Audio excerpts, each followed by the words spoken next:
Roteiro do vídeo. Base aérea russa de Kalino é reduzida a escombros. O que há por trás do ataque surpresa da Ucrânia. Capítulo 1. O ataque surpresa. Como tudo aconteceu. 300 palavras. Olá a todos! Hoje vamos falar sobre um dos ataques mais audaciosos e estratégicos da guerra entre Ucrânia e Rússia. A base aérea de Kalino, localizada em território russo, foi transformada em escombros após um ataque surpresa ucraniano. Mas o que realmente aconteceu naquela noite? Vamos entender todos os detalhes desta operação militar que surpreendeu até os especialistas mais experientes. A base aérea de Kalino está localizada na região de Kursk, aproximadamente 60 quilômetros da fronteira com a Ucrânia. Esta instalação militar tem sido estratégica para as operações russas desde o início do conflito. No local, aeronaves de combate, helicópteros militares e equipamentos de defesa aérea estavam posicionados para apoiar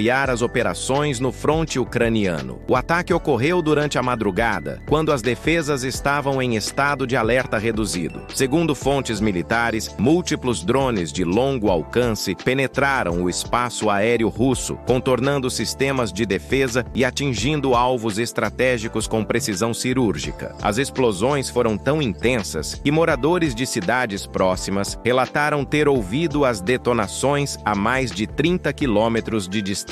Imagens de satélite divulgadas nas horas seguintes ao ataque mostraram hangares destruídos, pistas de pouso danificadas e múltiplos focos de incêndio ainda ativos. A infraestrutura crítica da base, incluindo depósitos de combustível e arsenais de munição, foi severamente comprometida. Especialistas militares estimam que o dano causado pode levar meses para ser reparado, afetando significativamente a capacidade operacional russa na região. Este ataque marca um momento crucial no conflito, demonstrando a crescente capacidade ofensiva ucraniana e a vulnerabilidade de instalações militares russas, consideradas seguras por estarem em território nacional. Vamos explorar nas próximas sessões os detalhes técnicos, estratégicos e as consequências desta operação ousada. Abra capítulo 2. Localização estratégica. Por que Kalino era importante? 300 palavras. Para entender a magnitude deste ataque, precisamos primeiro compreender por que a base aérea de Kalino era um alvo tão valioso. Sua localização geográfica não é coincidência, mas resultado de décadas de planejamento militar soviético e russo. Kalino está estrategicamente posicionada na região de Kursk, servindo como um dos principais centros de operações aéreas para missões no fronte ucraniano. A base funciona como ponto de abastecimento, manutenção e lançamento de aeronaves que participam de ataques contra território ucraniano. Sua proximidade com a fronteira permite tempos de resposta rápidos e maior alcance operacional. A infraestrutura da base incluía pistas de pouso de padrão militar, capazes de receber diversos tipos de aeronaves, desde caças supersônicos até bombardeiros estratégicos. Hangares reforçados abrigavam esquadrões inteiros, protegidos teoricamente contra ataques convencionais. Sistemas de defesa aérea de última geração cercavam o perímetro, incluindo sistemas S-300 e S-400, considerados alguns dos mais avançados do mundo. Além disso, Kalino servia como centro de comando e controle regional, coordenando operações não apenas aéreas, mas também de artilharia e mísseis de longo alcance. Instalações de comunicação de alta tecnologia permitiam coordenação em tempo real com o alto comando militar russo em Moscou. A base também funcionava como importante ponto logístico, armazenando munições, peças de reposição e combustível para sustentar operações prolongadas. Depósitos subterrâneos protegiam armamentos sensíveis, enquanto áreas de manutenção garantiam que as aeronaves permanecessem operacionais. Do ponto de vista estratégico, controlar Kalino significava dominar o espaço aéreo sobre uma vasta região. Aeronaves decolando dali poderiam alcançar alvos profundos em território ucraniano em minutos. Por isso, neutralizar esta base representa não apenas um golpe militar, mas também um impacto psicológico significativo, demonstrando que nenhuma instalação russa está completamente segura. Capítulo 3. Tecnologia utilizada. Os drones ucranianos. 300 palavras. Um dos aspectos mais fascinantes deste ataque é a tecnologia empregada pelos ucranianos. Os drones utilizados representam uma nova era na guerra moderna, combinando alcance, precisão e capacidade de evasão impressionantes. Segundo analistas militares, o ataque envolveu múltiplos tipos de veículos aéreos não tripulados. Os principais suspeitos são os drones de longo alcance de fabricação ucraniana, desenvolvidos especificamente para missões de penetração profunda em território inimigo. Estes dispositivos são relativamente pequenos, tornando-os difíceis de detectar por radares convencionais. A tecnologia de navegação destes drones combina GPS, sistemas inerciais e possivelmente reconhecimento de terreno por imagem. Esta combinação permite voos autônomos, mesmo quando sinais de GPS são bloqueados ou interferidos. A capacidade de voar a baixa altitude, contornando montanhas e seguindo o relevo, torna-os praticamente invisíveis para muitos sistemas de defesa. As ogivas explosivas carregadas pelos drones foram projetadas para causar máximo dano a instalações militares. Explosivos de alta potência combinados com fragmentação garantem destruição efetiva de estruturas reforçadas. Alguns especialistas sugerem que foram usados drones kamikaze, que se transformam em mísseis guiados no momento final do ataque. A coordenação entre múltiplos drones é outro aspecto crucial. O ataque não foi executado por um único drone, mas por um enxame coordenado que atingiu diversos alvos simultaneamente. Esta tática sobrecarrega sistemas de defesa, que não conseguem interceptar múltiplas ameaças vindas de diferentes direções ao mesmo tempo. A origem exata destes drones ainda é debatida. Algumas unidades podem ter sido desenvolvidas domesticamente pela Ucrânia, enquanto outras possivelmente incorporam tecnologia ocidental. O importante é que representam uma evolução significativa nas capacidades militares ucranianas, permitindo ataques precisos contra alvos protegidos a centenas de quilômetros de distância, mudando fundamentalmente a dinâmica do conflito. Hardware, capítulo 4. Planejamento da missão. Meses de preparação. 300 palavras. Um ataque desta magnitude não acontece da noite para o dia. Por trás do sucesso da operação contra Kalino está um planejamento meticuloso que provavelmente levou meses para ser desenvolvido. O primeiro passo foi certamente a coleta de inteligência. Agentes ucranianos, possivelmente com apoio de aliados ocidentais, precisaram mapear completamente a base: localização de hangares, depósitos de munição, sistemas de defesa aérea, padrões de patrulha e horários de maior vulnerabilidade. Imagens de satélite comerciais e militares forneceram vistas detalhadas das instalações. A infiltração de agentes humanos também pode ter desempenhado papel crucial. Informações sobre rotinas operacionais, mudanças de turno da segurança e momentos de menor prontidão não podem ser obtidas apenas por satélites. Fontes humanas no terreno fornecem dados que transformam um ataque de arriscado em calculado. O planejamento das rotas de voo dos drones exigiu análise cuidadosa do terreno e dos sistemas de defesa ao longo do caminho. Os drones precisavam evitar zonas de detecção de radar, contornar posições de mísseis antiaéreos e ainda assim manter curso direto para os alvos. Softwares de simulação provavelmente foram usados para testar diferentes cenários e identificar a rota ideal. A escolha do momento do ataque também não foi aleatória. Fatores como condições meteorológicas, fase lunar, níveis de prontidão das defesas russas e até eventos distrativos em outras partes do fronte foram considerados. O objetivo era maximizar o elemento surpresa e minimizar as chances de interceptação. Finalmente, planos de contingência precisaram ser desenvolvidos. E se os drones fossem detectados prematuramente? E se alguns fossem abatidos? Alvos secundários foram identificados, garantindo que, mesmo com perdas, a missão alcançaria seus objetivos estratégicos. Este nível de planejamento demonstra a crescente sofisticação das Forças Armadas ucranianas. Capítulo 5. Execução do ataque. Hora a hora. 300 palavras. Vamos reconstruir a cronologia do ataque, baseando-nos em relatos disponíveis e análises de especialistas. Embora detalhes exatos permaneçam classificados, podemos traçar um panorama provável dos eventos. Por volta das 2 da madrugada, hora local, os drones foram lançados de posições secretas em território ucraniano. O momento escolhido não foi casual. É quando o cansaço atinge seu pico entre operadores de sistemas de defesa e a escuridão oferece cobertura adicional. Durante as próximas 2 horas, os drones voaram em silêncio através de território russo, mantendo altitudes baixas, provavelmente entre 50 e 200 metros, contornaram montanhas e seguiram vales naturais que os escondiam de radares de longo alcance. A velocidade moderada, entre 150 e 200 km/h, ajudava a conservar combustível e reduzia a assinatura acústica. Às 4h30, os drones estavam se aproximando do alvo. Neste ponto crítico, provavelmente ativaram sistemas de navegação final, usando reconhecimento de imagem para identificar precisamente os alvos designados. A coordenação entre múltiplos drones garantiu que todos chegassem aproximadamente ao mesmo tempo. Às 4h45, as primeiras explosões sacudiram a base. Testemunhas locais relataram ter visto flashes brilhantes seguidos de estrondos ensurdecedores. Os alvos iniciais foram provavelmente os sistemas de defesa aérea, neutralizando-os antes que pudessem responder efetivamente. Nos minutos seguintes, ondas sucessivas de drones atingiram hangares, pistas de pouso e depósitos de combustível. As explosões secundárias de munições armazenadas amplificaram a destruição. Incêndios massivos iluminaram o céu noturno, visíveis a quilômetros de distância. Por volta das 5h15, o ataque havia terminado. A base aérea de Kalino, antes um símbolo de poder militar russo, estava em chamas. Equipes de emergência começavam a chegar, mas o dano já estava feito. A operação ucraniana havia sido executada com precisão militar impressionante. Sino, capítulo 6. Sistemas de defesa russos. Por que falhou? 300 palavras. Uma das questões mais intrigantes sobre este ataque é como os drones ucranianos conseguiram penetrar as supostamente impenetráveis defesas russas. A resposta revela vulnerabilidades surpreendentes em sistemas considerados estado da arte. A base de Kalino estava protegida por múltiplas camadas de defesa aérea. Sistemas S-300 e possivelmente S-400 forneciam cobertura de longo alcance, capazes teoricamente de derrubar aeronaves a centenas de quilômetros. Sistemas de médio alcance como Buk e Pantsir complementavam a defesa, enquanto a artilharia antiaérea tradicional oferecia proteção de curto alcance. No entanto, estes sistemas foram projetados principalmente para combater ameaças convencionais, aviões de combate, bombardeiros, mísseis de cruzeiro. Drones pequenos, voando baixo e lento, apresentam um perfil de ameaça completamente diferente. Seus pequenos tamanhos tornam-nos difíceis de detectar em radares projetados para alvos maiores. A altitude extremamente baixa dos drones também foi crucial. Voando rente ao solo, eles ficaram abaixo da linha de visão de muitos radares. O relevo terrestre atuou como escudo natural, bloqueando sinais de radar até que os drones estivessem perigosamente próximos. Outro fator pode ter sido saturação de alvos. Quando múltiplos drones atacam simultaneamente de diferentes direções, sistemas de defesa têm dificuldade em priorizá-los e engajá-los todos. Enquanto operadores focam em uma ameaça, outras penetram as defesas. Questões de manutenção e prontidão também podem ter contribuído. Manter sistemas complexos de defesa aérea em alerta máximo 24/7 é extremamente exigente em recursos e pessoal. Fadiga de operadores, equipamentos em manutenção ou simplesmente complacência após meses sem ataques podem ter criado janelas de vulnerabilidade. Finalmente, é possível que inteligência ucraniana tenha identificado gaps específicos na cobertura de defesa, orientando os drones através destas áreas cegas. Este ataque expõe limitações sérias em sistemas de defesa convencionais contra ameaças modernas, lição que militares ao redor do mundo certamente estudarão intensamente.